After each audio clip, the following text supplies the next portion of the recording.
Greetings. I am Ruth Hodges, Interim Dean of Library and Information Services at South Carolina State University. Today, I will provide an overview of the Laura Bush 21st Century HBCU Academic Librarians Open Educational Resources, or OER grant, with emphasis on the textbook transformation grants subawards component of the grant.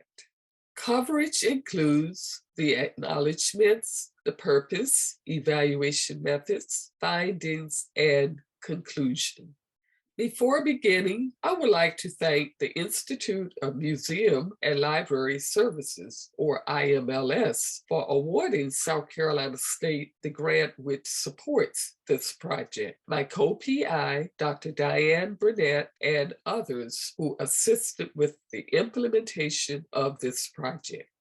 The purpose of the HBCU Academic Librarians OER project centers around these three goals. The goals of this project are to increase knowledge among HBCU academic librarians on the various types of OER and to increase the librarians' awareness of the strategic role of the library in promoting and sustaining OER initiatives on their campuses. Additionally, we want to increase the number of academic courses utilizing no-cost or low-cost course materials, including OER at HBCUs. This logic model gives an overview of the entire HBCU Academic Librarians OER project, and you can review it in more detail at your leisure.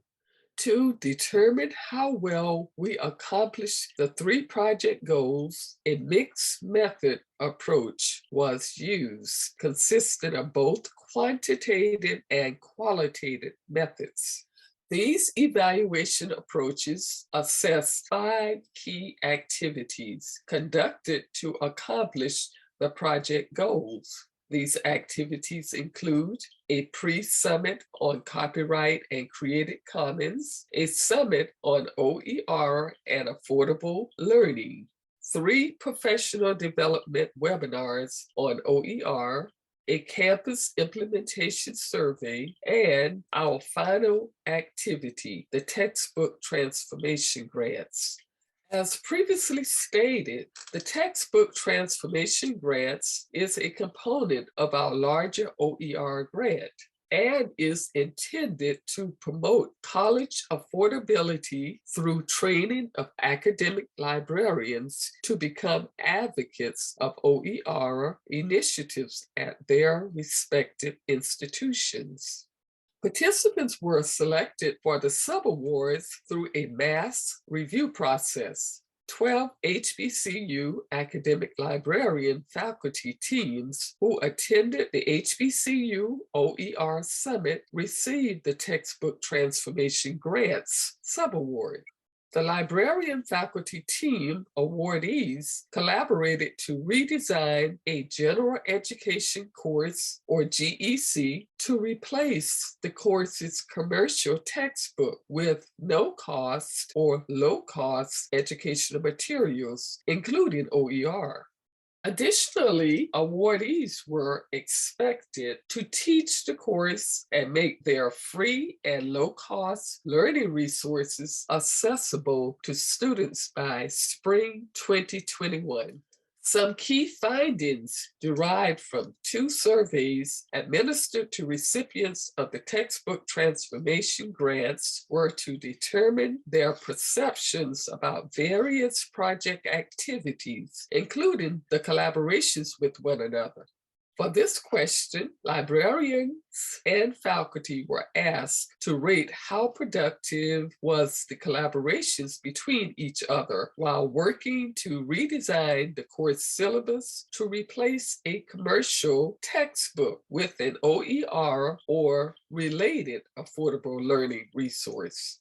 This graph shows that 80% of librarians believe that their collaborations with the faculty was productive. The faculty, on the other hand, responses were not as favorable, whereas only 46% of faculty believed that their collaborations with the librarian was productive.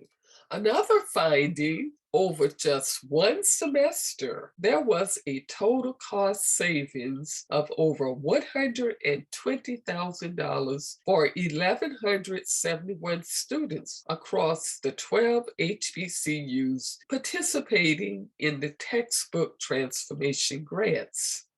Some successes recognized in the course redesign are seen in these quotes by the librarians and the faculty. However, I will summarize them for you.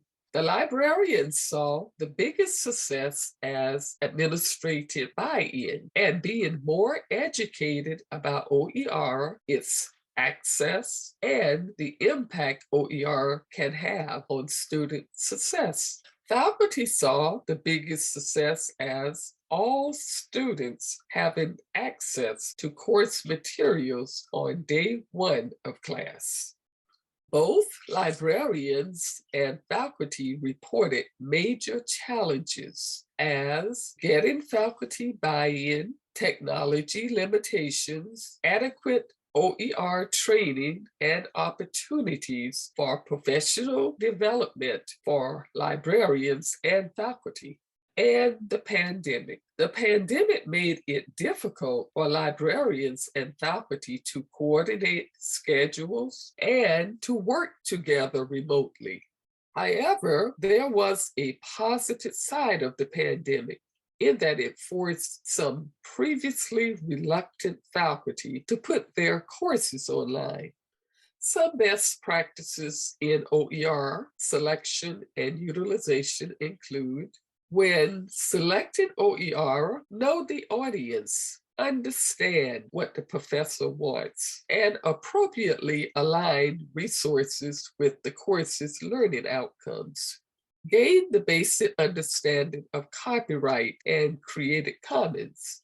Keep accessibility at the forefront when selecting, modifying, and creating OER. Make stakeholders aware of OER through marketing and professional development workshops. Check hyperlinks regularly to ensure resources can be accessed. Create strong collaborative partnerships by communicating and brainstorming course needs as a team. Team up with faculty who are open to work with librarians, and vice versa. Some lessons learned include education, active participation, other early and frequent types of engagements are key to administrative buy-in. Successful librarian and faculty collaborations require genuine commitments by both parties. More needs to be done to address racial inequities in technology access and use, which have implications for effective OER utilizations at HBCUs and in the communities being most served by these institutions. In conclusion, we recommend that there should be continued follow-up with participant institutions to determine OER sustainability and expansion on their campuses. Also, given the transformative potential of OER on HBCU campuses, professional development and implementation activities, such as those provided by SC State with IMLS and other support, should be replicated and expanded at other HBCUs across the country. Before we depart, I would like for you to answer the following by leaving your responses in the chat box. Number one, briefly describe some OER or affordable learning initiatives at your institution, or some OER or affordable learning initiatives of interest to you personally. Number two, what successes and challenges have you had with your own OER or affordable learning initiatives? Finally, if you have any questions for me, please put them in the chat box or email me at rhodges@scsu.edu. Thank you for attending this presentation.